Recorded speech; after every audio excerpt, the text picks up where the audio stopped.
Hey, autistics and ADHDers and all other neurodivergents.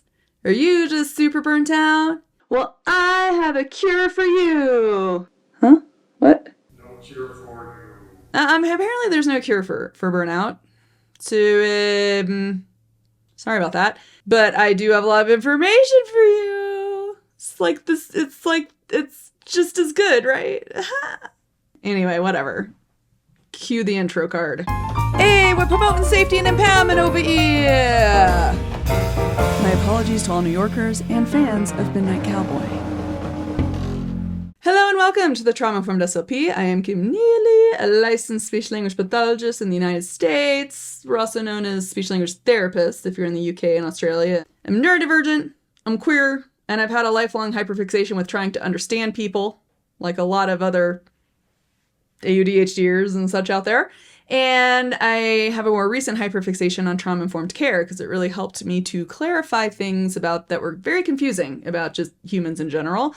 So, yeah, on this channel / the podcast, if you're listening on that, I examine just human connection and communication through this trauma-informed lens so that we can develop more understanding and compassion for each other and maybe, just maybe, start to heal from all the pain and stuff that we inherit just by, existing, you know? And on this episode today, this is my final episode in my burnout series. Finally, thank goodness. This is I want to say this is the fourth or fifth time I've recorded this dang thing because, oh my gosh, you guys. I did it once and went on way too many tangents, which is definitely a thing that happens. And so then instead of trying to edit, sometimes it's better just to re-record. Then I also got a new camera, which hopefully is going okay, but I ended up recording it without the right microphone synced for the software. So that was fun. And I don't know, it's just been a whole thing. So finally getting to it, woohoo, final episode of the burnout series, because I do feel like neurodivergent burnout, autistic burnout, ADHD burnout, all other neurodivergents out there, mental health, whatever, personality disorder folks, people with any of these kind of differences do experience a great deal of burnout in our society. And honestly, people in general, obviously, are experiencing a lot of burnout. But I feel like I would be remiss in not talking about it. So if you haven't seen my other episodes, I will link them below to the whole playlist. This one will probably reference the first and second episodes the most in terms of things I've already talked about. So effectively what I'm going to do on this episode is connect a lot of the research literature that I went over in the first and second episodes to neurodivergent burnout. I have an article that I'll reference a little that I'll link below for autistic burnout specifically, for some researchers that are trying to define it in that sense. But I'm going to basically make parallels between the professional world and what the literature has shown creates burnout, what burnout might be, confounding factors to burnout, like things we call burnout that maybe aren't burnout. Hint, hint, trauma, I know, surprise! We'll talk a little bit about that stuff too and how that kind of feeds in to what we know of as burnout when we talk about it. And I'll also include some of my own personal experiences in terms of just microaggressions and such, especially as a non-apparent neurodivergent. And I'm using non-apparent and apparent similar to disabilities. Some people say visible versus invisible, but not everybody has sight. And also, not all disabilities are visible, but still can be very apparent. Like if someone is a non-speaker, for example, or if their speech is very different in the sense of their muscles not coordinating and their speech is not very clear. That's a pretty apparent aspect, right? So I call myself non-apparent, which means I face different types of societal stigma and adversity than more apparent neurodivergence and people with apparent disabilities. They have a different experience with societal stigma. Hopefully you'll find this helpful and informative, and let's just go ahead and get on straight on into it. So first off, let's go ahead and define burnout for neurodivergence. Now, personally, just as with job burnout or professional burnout, I do think when we talk about autistic burnout or ADHD burnout, we're talking about an umbrella term that actually encompasses a lot of different experiences. I think the first is just the sheer amount of energy, be it physical energy, if you have mobility stuff going on, or mental energy that it takes to exist in a society that's just not built for us, right? And does not really want to accommodate us most of the time. So essentially thinking under the social model of disability and thinking of that aspect, right? That results in more burnout, especially as we get older, for sure. And then the second thing being, as I've already sort of let you know in the intro to this, the trauma aspect of facing societal stigma, implicit bias, and just the types of discrimination that are experienced by neurodivergents all the time. When we went through the professional burnout, what we actually found, especially from that Sislek et al. Meta-analysis, is that professional burnout really mainly is exhaustion. That's the one agreed upon factor. It's just the exhaustion of it all, right? Now, I did find a really great article by, and I don't know if I'm going to pronounce their names right, but Mansalas, Richdale, and Disanayaki? I don't know, 2022. I'll link it below. This article, they included essentially this conceptual model of autistic burnout, okay? CAMAB. What would that be? CAMAB? CAMAB? Should we pronounce that acronym and call it CAMAB? I highly doubt they do, but it is kind of fun. Makes me think of Queen Mab, actually. So in this article, Mansalas et al., they define autistic burnout as long-term mental, physical, and emotional exhaustion that builds over time, often recurring after stressful life events or transitions. Not super unlike the Sislek et al. Determination that exhaustion is the main piece for professional burnout, right? So we're kind of in the same ballpark here. They go on to say that the common features of autistic burnout include impaired cognitive function, the loss of previously acquired skills like self-care or speech, social and sensory withdrawal, and a marked increase in observable autistic traits. Which makes sense. The more exhausted you are, the less you're probably able to mask if you are given the option to mask, because masking takes a lot of energy and effort, right? And if you're exhausted, you don't have that energy nor that effort. And this is voiceover Kim just popping in here really quickly to say that for more apparent neurodivergents, the ones who are not given the option to mask, it still makes sense they get incredibly burnt out because, like anyone with more apparent disabilities, they are also using a ton of energy to do daily activities, which would make using strategies for self-regulation very difficult because strategies require energy. And if you're out of energy, you can't really use your strategies very well. You know what I mean? Okay, back to this conceptual model of autistic burnout. And they had this really great diagram, I'll probably put it up on the screen here, that includes these different aspects of it. So you have like the personal demands, like masking, sensory things like that. You have the mental strain, like they might have anxiety or depression or some kind of social stress, job stress, all kinds of school stress, who knows, that goes into the mental strain. There's your personal resources, so like your ability to stem, to calm yourself down, like me with my little cute little new octopus guy, and I can never orient. Special interests, self-awareness for your needs, right? And like if you have social support, like if you have access to like a safe community or a safe group of friends or something where you can kind of vent and be yourself about things. And then talking also about well-being, which is like overall quality of life, your satisfaction, the kind of community you're a part of, right?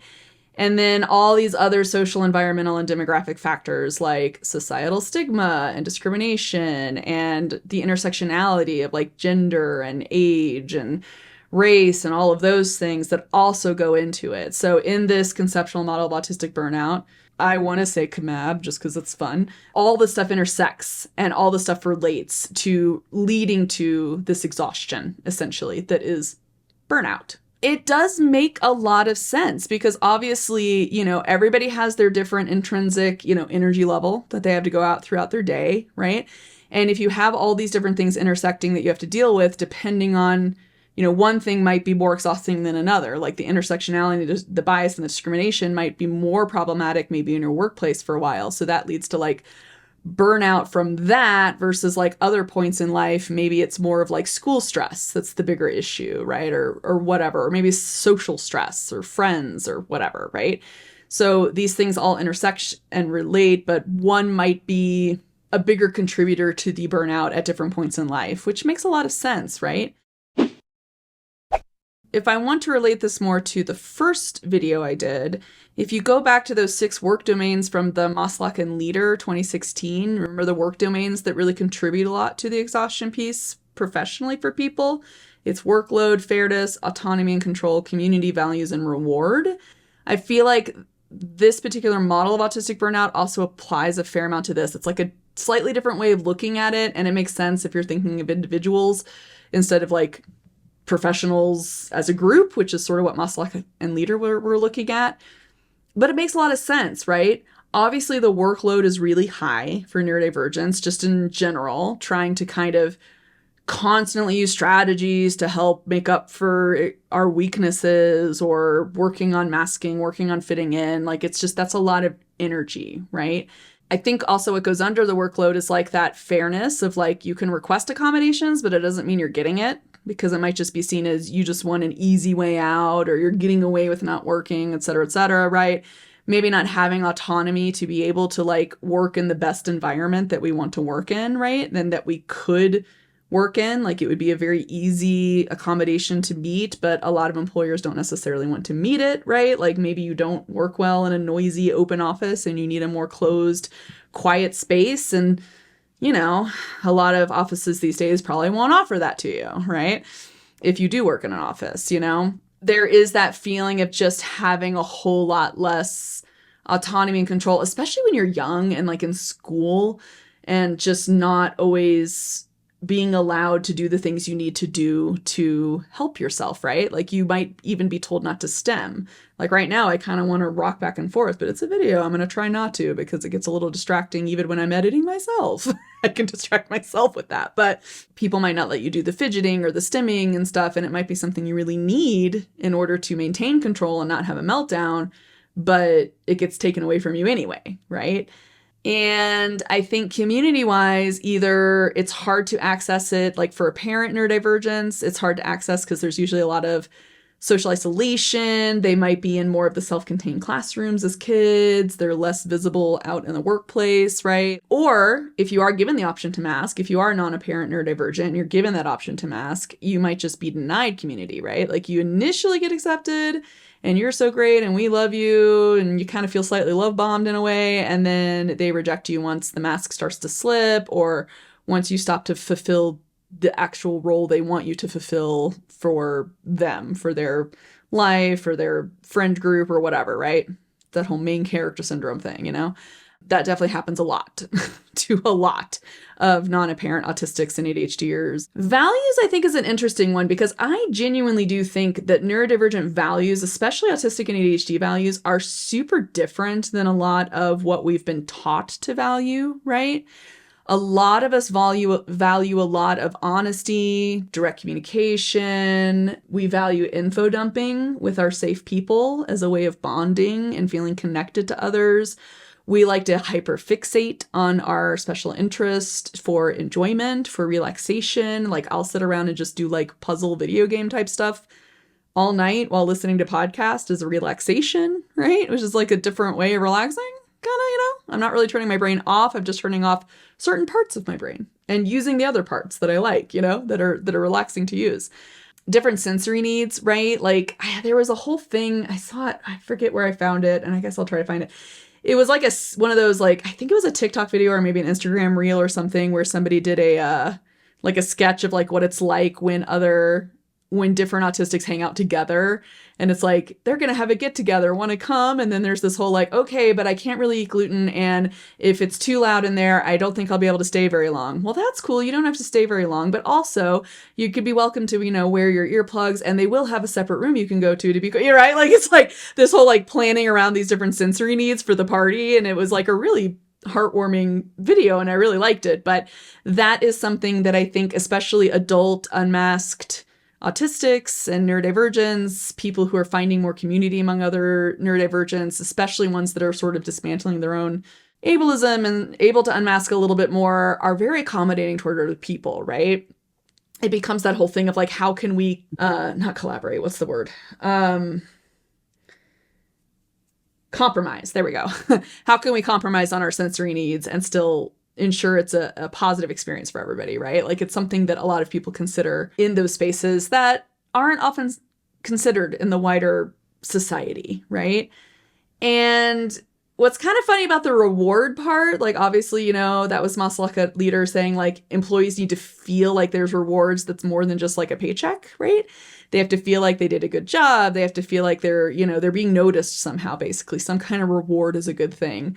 And when I was thinking of how that might relate to like ADHD/autistic burnout and neurodivergent burnout in general, the only thing I could think of is that meme where it's like, wait, you guys, you get rewards? Because that is a big piece of, I think, part of the exhaustion and part of the need for masking and stuff is that we don't often get positive feedback about what we're doing and who we are, unless it's feedback about like how well we're masking. Like we get feedback on things that we can't keep up with, right? So, I mean, that's part of the thing. It's like what we get rewarded on are things that we will inevitably fail at, right? Like at some point, the masking will fail. At some point, all the strategies to prioritize and plan and the little ways we trick ourselves into like initiating tasks we don't want to do and stuff. At some point, these things fail us because that's like the fundamental part of just who we are. But that's all we get rewarded for. So then it's like, we're just rewarded for things that we can't keep up. And so then when we don't keep them up, we don't get rewards, You don't get told you're doing a good job. You get told other things, which is what we'll get into with the whole microaggression-y type stuff in a little bit, right? But basically, dealing with all of this stuff all the time, 100% of the time, day in and day out, leads to this exhaustion, this depletion of our energy, which is essentially why we're going to fail anyway when it comes to like strategies and stuff, right?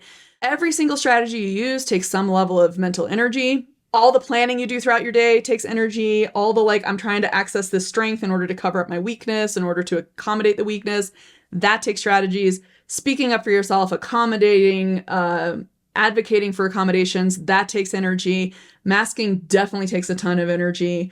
It's like, it just takes a lot. It takes a lot to get through the day, right? And especially for a lot of neurodivergents growing up, the house isn't necessarily a safe space either. Like we don't get away from being different, right? We don't always get away from like, I mean, unless you're in the kind of home where the parents are also neurodivergent and like the whole home environment has been sort of like they're really great, awesome parents who are super self-aware and they're really great at teaching their kids and like giving them safety and stuff. That's great. But on the whole, especially people of my generation, especially late diagnosed people of my generation, it's like the house wasn't necessarily a safe place either because, you still were falling short of expectations no matter where you were. You're still falling short of everybody's expectations all the time, right? So then it's hard to replenish your own energy, hard to take the time to actually like rest and relax, right? You kind of feel like you always have to be on guard and have to be like thinking about how to be, right? And this kind of gets at this spoon theory, which was something coined by Christine Miserandino. I'm not sure if that's how you pronounce it. Miserandino in 2003, which it's basically like in my second episode, I believe, where I talked about conservation of resources for businesses. It's basically that, but like for individual humans, okay? And it was a theory she used to describe like a physical disability, okay? I think it was some sort of like, it was one of those like autonomic immune type things where you have flare-ups kind of, I believe was the type of deal she was dealing with. Hi, Athena. Hi, baby. I know, you're so cute. You're a good girl. More dog, more petting. So that's what the arm is doing now. So essentially with spoon theory, it means, look, you only have so much physical and mental energy to use in any given day, right? Which is the number of spoons you have. That's how many spoons you got. You only got so many, right? So you have to plan for how you're going to use your spoons every single day, right? And if unexpected things come up, you've got to use a spoon for that. So then you might have less spoons for the next day because if you exceed your number of spoons for that day, you're just going to be that much more tired the next day, right? And that kind of gets at a way of thinking about how much effort and how much energy do you have to put in your day. And if the more you exceed your energy stores, the more likely you're going to be completely exhausted afterwards.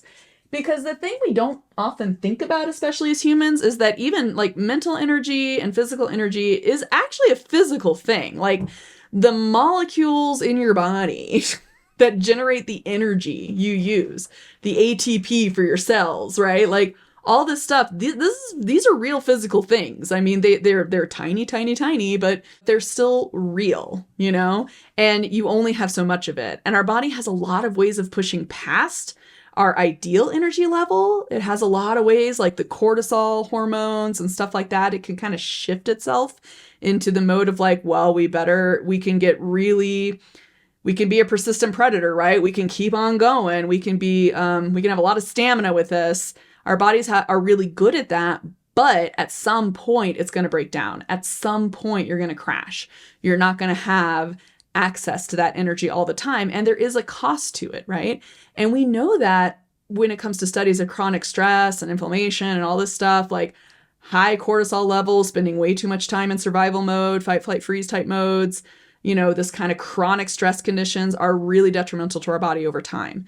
And it makes sense because our body needs to rest and rejuvenate the actual physical little molecules and such that we use for our energy. And cells need repair, and right, we have to have some kind of rest and rejuvenation for that. It's very important.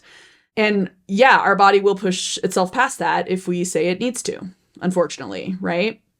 So a lot of people have come up with other ways of thinking about the spoon theory. I found a really cute one on Tumblr, which it was My Autistic POV on Tumblr, said it's like the Duracell bunny scale, right? Which I kind of liked because it was more like a little comparative, like how much energy do I have today versus how much do I need to do a certain thing type of deal, right? Like I only have this much left in the battery, but I need a full battery for that thing. So like I'm not going to be able to get that whole task done, for example.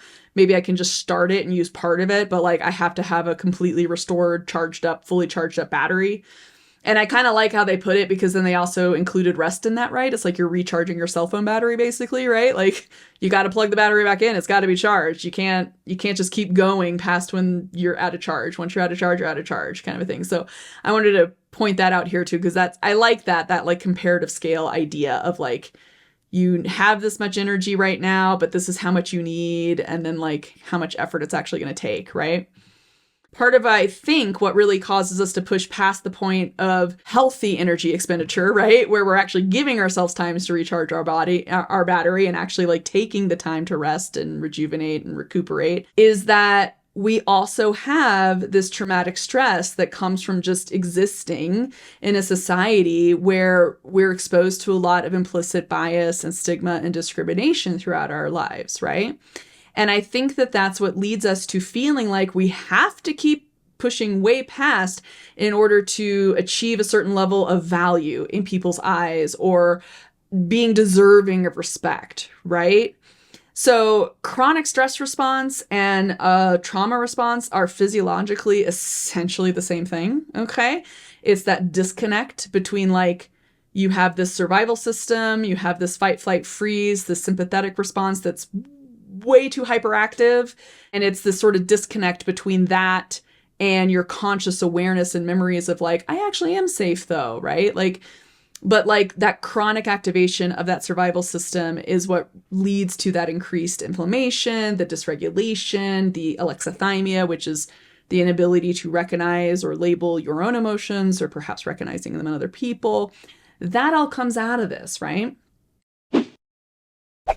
So some people I'm sure out there would be like, where does all the trauma actually come from though? And it's like, well, listen. Pretty much every marginalized group in society has some level of just chronic trauma from just existing in society, okay?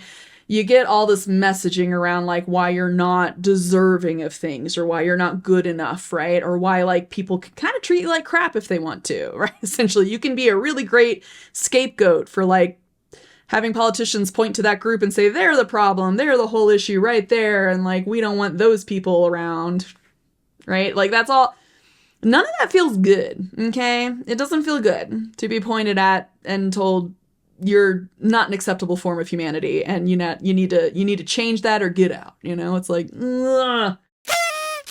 Let's go ahead and talk a little bit about this like internalized ableism thing, and I'm really just going to talk about it from my own perspective here, from my own experience. The disclaimer with that, of course, is that this is not equivalent to everyone's experience. I have my own intersectionalities with this. Other people might not. I don't know what it would be like to be an individual experiencing these things outside of myself, but I do know my experiences parallel a lot of the same reports from other particularly late diagnosed neurodivergents. And by late diagnosed, it means that kind of by definition, we were likely non-apparent as kids, okay? Let's talk about the exhaustion first, all right? I don't honestly remember when that actually started, when I actually started to feel super exhausted in my life and just super tired. But I do have this like kind of core memory, which, okay, I'm like 45. Okay, I'm 45 years old, okay?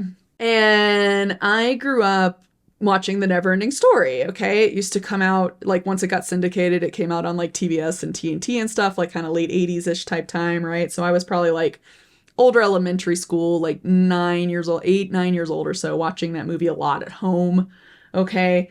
And there is a part in The Neverending Story after the Swamps of Sadness, you know, that thing that like traumatized an entire generation because it was just like, it was one of the most real depictions of like losing someone to depression that you could ever have, but then like kind of heavy for a kid to internalize. Like, ooh, it was tough, man. It was tough. But anyway, Atreyu gets rescued by Artax, not Artax, sorry. Artax was the horse. Shoot. He gets rescued by Falkor, the luck dragon, right? From the Swamps of Sadness. And then you like, it kind of goes to, I think, Bastian, the kid in our world, narrating the whole story or whatever. And then it goes back to Atreyu and he's like resting. He's like asleep, kind of curled up in Falkor's, like kind of near his arm. He's like kind of tucked in, nice little warm, probably lovely luck dragon bed, basically. And I remember Bastian as the narrator, as the voiceover, he says, after days and days of unconsciousness. And I remember thinking, even as like maybe an 8-year-old or so kid, thinking, oh my God, that would be so amazing.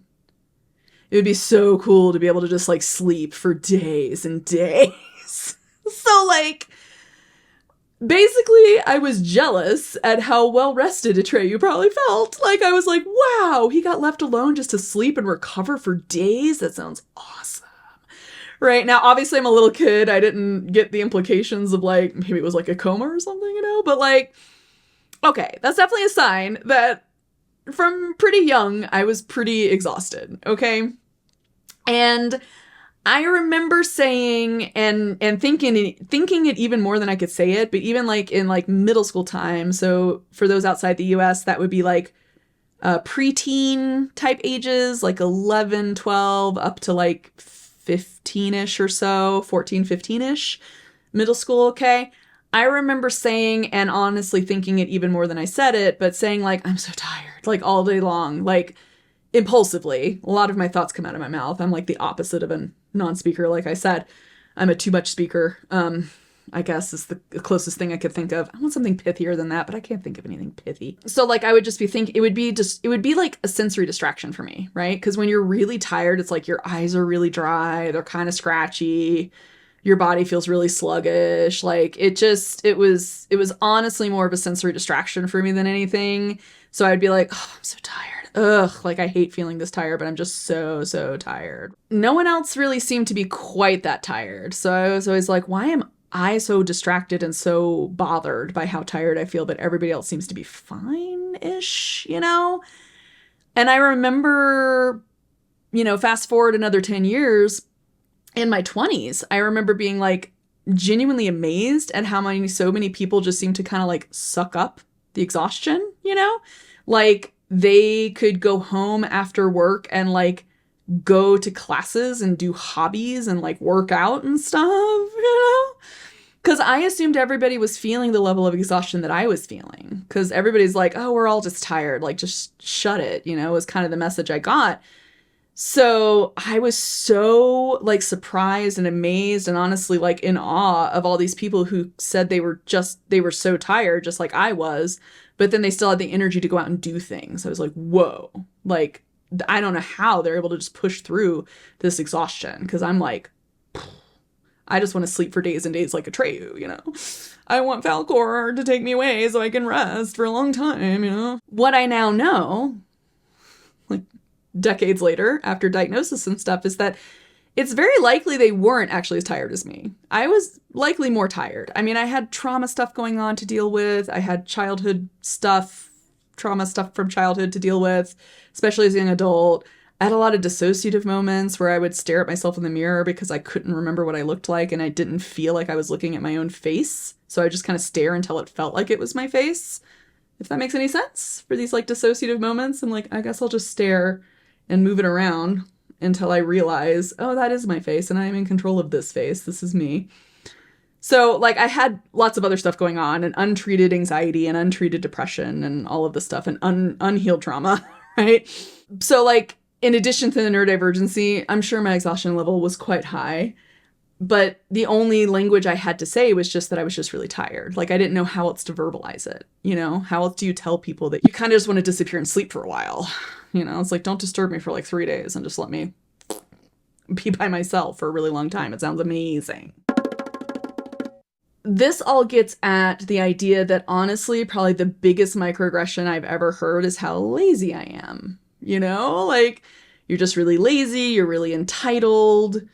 Being late, having time blindness means you're disrespectful and you're immature and selfish, right? Because you're not respecting other people's time, even though you don't intend to do it.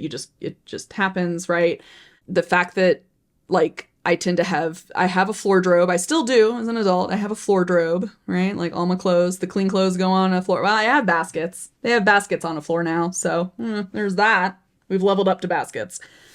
But like, I don't put up clothes very often, like fold them and hang them. No, that doesn't really happen. So you have like piles of clutter and stuff. And then that makes you, gross and disgusting and lazy. I stay up late. I think I honestly have a bit of like a delayed circadian rhythm, honestly, because I've always been more of a night owl and I want to sleep in a lot more. And even if I'm getting up early, my time to get tired will still get pushed back and back and back, and then I'll just be even more exhausted, basically, if I have to get up early. I'll just get less and less sleep, essentially, until I'm so tired that I have to go to bed early, basically. But that means you're lazy, right? That means you're not really a responsible adult if you're sleeping in, which is, I don't think, true, but that's the way it comes across a lot in our society, My stream of consciousness conversation style, what I call thought funnels, right? It means you're kind of crazy, you're kind of stupid. I used to do a lot of, and I just realized recently, last few years after the diagnosis, I realized how much I'd been suppressing this, but like swaying back and forth like this. Or if I'm in a swivel chair like this, I'll take the rotation if I'm doing that. But swaying back and forth is something I do a lot when I'm sitting and thinking or when I'm trying to focus to things. This is a huge stem for me and I do it all the time. And I remember like I do it without realizing I'm doing it and then I have to stop myself. And I remember a lot of people either stopping me with their hand, like putting their hand on my body to remind me to stop, or just being made fun of for being like weird, or stupid or distracting for doing it. So basically, yeah, I grew up with a lot of messages around being disrespectful, selfish, lazy, gross, stupid, crazy. Oh, and also, yeah, and being really blunt too, being like arrogant and rude or entitled if I was kind of more honest and I didn't know how to say things in a kinder way, I guess.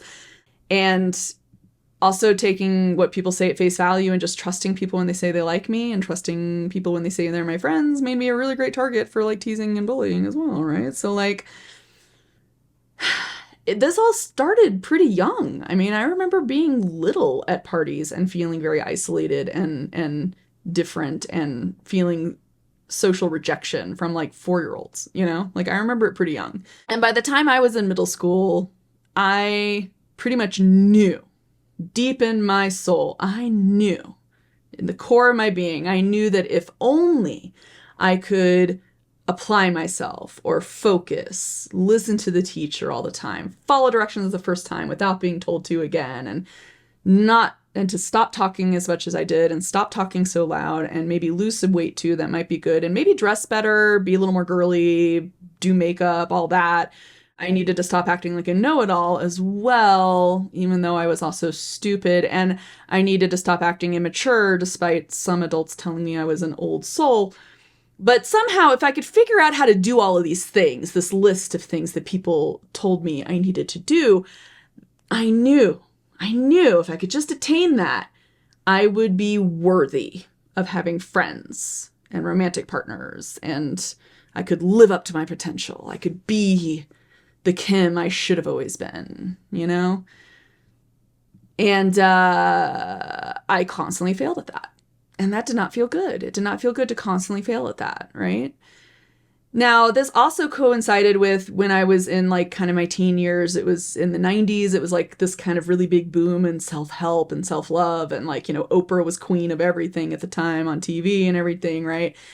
And the whole message of like, you have to love yourself in order for other people to love you was out there, which meant that if I couldn't love myself because I kept failing, it meant that I would never be loved. That was the message I got, right?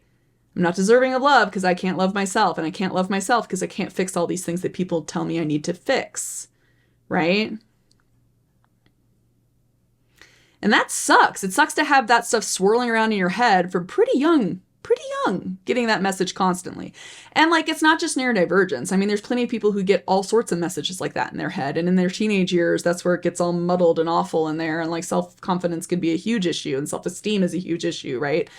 But, you know, that is where it makes sense to me that I was so tired. I was trying to literally appease everybody's like critique of who I was. I was trying to take in literally all the criticisms and fix it. And I couldn't. That's just automatically setting someone up to fail, right? You can't look at a human being and say, change who you fundamentally are and expect them to be able to do it, right? And like the most real thing I've ever, like the thing that hit me so hard and so real was that first How to Train Your Dragon, movie, which I loved, where it's like, you need to change, you just have to change this. And he's like, you just pointed to all of me. That's some neurodivergent realness right there. With all of that, you get told you got to take responsibility. You have to take responsibility for all your shortcomings, right? And I still don't quite know what people totally mean by it, because apparently just saying, oh, my intention was not to be late and to insult you with that. I genuinely just lost track of time, and I'm sorry I did it. And like, as an older person now, I can't promise I'll never do it again, because like, it's just something that I can't promise will never happen. Because like, after 40 some odd years, I'm just accepted like, that's not going to be fixed permanently. It's, I might be totally on time sometimes and late other times. I don't know. And I'll do my best. I will do my best. That's all I will say, right? But like, that's not taking responsibility, basically. If you can't promise it'll never happen, then it's not taking responsibility, right? And it's like, I saw this online too, where somebody was talking about, I remember it was autistic or ADHD, or where they're talking about people saying like, take responsibility. And they'll like be like, why did you do that? And then like you explain your actual like internal thinking and your experience of the entire situation. And they're like, I don't want any excuses. And then it's just like super confusing, because it's like, you asked me for why I did it and I told you. But I think it's part of that, like, what we say is not what they expected, right? They want to hear a validation for their perception of the situation, not for like what we actually experienced. There's not a lot of curiosity for why we are the way we are, right? The whole societal marginalization, stigma, bias thing, right? I'm still working on deconstructing my internalized ableism. It's still hard. It's hard to find the balance of like not going down a shame spiral, but also still respecting other people's needs and like their needs for deadlines and time and all this stuff. It's hard. It's hard to figure it out. So I don't have a whole lot of answers. But where I really started to deconstruct this stuff was COVID shutdown, actually, because it was so eye-opening to me how much like it helped me with the relief I felt sensory-wise, that I could just be at home in my own spaces and control that a lot more. I didn't need to mask all day long. And like, I had so much energy to get stuff done. Because what I had realized is that like when we went back in person in school, what I started to realize is that the way I got to places on time my whole life, especially jobs and stuff, was to just verbally abuse myself constantly, basically. So if I left my house, like I would wake up in a panic and like I would have this anxiety around leaving on time. That's the only way I could like get myself go. I had to go in like go mode, right? Like tap into that anxiety and really stress you out about it and really pressure yourself.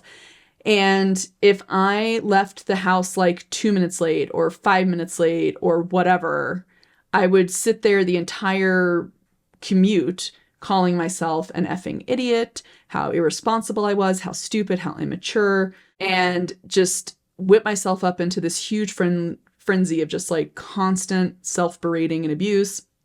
And then constantly telling myself, I better not do this again tomorrow. Kim, you better not do this again tomorrow.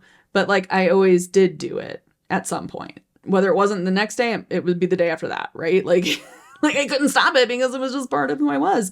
And when I stopped doing that, the time blindness got worse. And yes, I was more late, but like I could accommodate it, you know, for the type of job I was doing. It was accommodatable, like how late I was. I would just stay later and do paperwork then, and it worked out fine. But it was like, how do I get to places on time without abusing myself? I still don't have a good answer for that because that was the technique I relied on so much, right? So coming to understand some things about myself has definitely helped with the burnout, right? Like understanding the sensory cues I need in terms of overstimulation, knowing what helps to calm me down, knowing what kind of rest I need, why I need that kind of rest, thinking in terms of mental load, thinking that Duracell battery type thing of like how much energy I have versus how much I need to get the thing done. That does really help. But I still don't have a good answer for like neurodivergent burnout versus like life burnout versus trauma. Like I still can't distinguish those things in myself, to be honest. And I don't have any easy answers or solutions, which I think is true. Like I think there's really hardly any true solutions because once again, if you use strategies, those take energy too. So then you have to consider your strategies. If you have a burnout strategy to help it deal with it, right? Then now you're using a strategy for your burnout, which means that's more energy. That's a spoon, right? That's something you used. But I do think trying to deconstruct the internalized ableism and that self-abuse seems to have lifted a huge weight off of me. So that's the best I have. Best advice is like starting to unpack all of these. What of these messages is the society telling me? It's all from bias and stigma, and what of it is actually stuff that I can do something about safely for myself? Like, how do I protect my own mental health from it, basically? So like beyond that kind of healing and mental health work with like the right professionals or maybe right safe people, safe friend groups, I don't have any good, easy answers. And quite frankly, at this point in time, I don't think ableism is really going to go away anytime soon in society. I don't think the bias or the discrimination is going to go away anytime soon. I think we're always going to be dealing with those things. So, you know, I don't know. I don't have any answers about that either, really. So, you know, but finding safe people, finding people who I feel like, I feel more trusting in people if I can advocate for my needs and my accommodations and they actually try to at least give it. You know, they try to be respectful of that. That's nice. People who don't make a huge deal over me being a little bit late. I can't really be close friends with people who are going to make a big deal out of that because if they're going to constantly feel like I'm disrespecting them with it, then that's not going to be a good fit, quite frankly, you know? And it does take me a long time. It takes me a long time at this point in life to like feel like I can trust people as like friends. But I think that's common for adults. I think the more you go through burning, whether you're a neurodivergent or not, the more relationships you've lost in life, the harder it is to start to trust new ones. You know what I mean? I think that's kind of a common thing. This is all to say, I really do think that neurodivergent burnout and societal trauma from societal adversity that is based in ableism and stigma and bias, these two things can't really be separated from each other when it comes to most people's experience, whether they're a parent or non-apparent. And I think just the types of stigma and bias is different, but the impact is still the same. The negative mental health impact is still there, right? And so I think that the more we can create safer spaces for each other and the more we can try to unpack that stuff for ourselves, maybe we can just find little pockets of like safety and comfort that allows us to start to heal and start to kind of recover from this constant exhaustion, you know? It's the best I've got is like the more we build more of a community and a culture around it, maybe the more we can come together a little more, you know? I don't know. I don't have a good way to conclude this. That's my 2 billion cents on neurodivergent burnout. So let me know what you think. Like, what if this really worked for you? Tell me about some of the stuff in the comments below. If any of it was helpful, let me know, or just click that thumbs up button if it's helpful. I'll see the likes, and it does give me a little bit of extra motivation to keep going with this. Because yes, I need to get that motivation going a little bit better, especially since I'm doing all the editing. It's always where I get the bottleneck for me task-wise is editing. Sometimes it feels like too much and then I avoid it. So I need to get a little better at that. Speaking of trying to do that without shaming myself, but getting better at it, you know, what works for me. And anyway, so let me know. And if you want me to unpack any of this stuff a little further, I can in future episodes. But a lot of this also, when it comes to the ableism and stuff, will definitely be stuff that I revisit and probably stuff I repeat, honestly, when I get into more of that systemic oppression series. I don't know how many episodes it'll be. I'm hoping not too many, but it is a more research heavy type of series. So it does take me a lot longer to script and to find the right resources and ensure that I have the evidence and all of that I trust, essentially, to talk about.